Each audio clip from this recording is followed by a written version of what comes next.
Hey, it's Hannah with WTI. I am really slow at drinking my coffee, but I hate when my coffee gets tepid.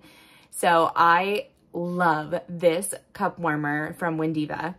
It is an absolute lifesaver. I am not wasting my cups of coffee anymore.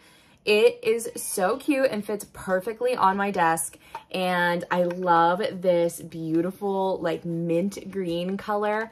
And this thing works so good.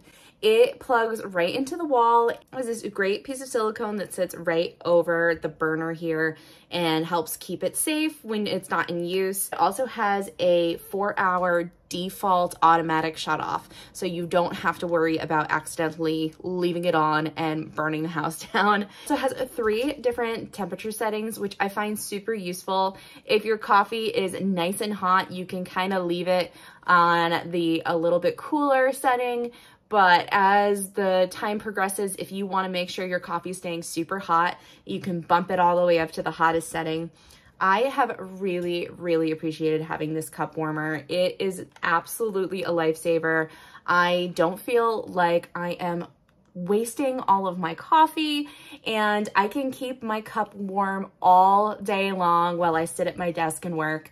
I think it is a great gift to give to someone who loves having a nice hot cup of coffee, but is kind of a slow sipper like me. So if you know someone who needs this in their life, or maybe it's for you, you should definitely get one of these. I highly recommend it. And that is my point of view.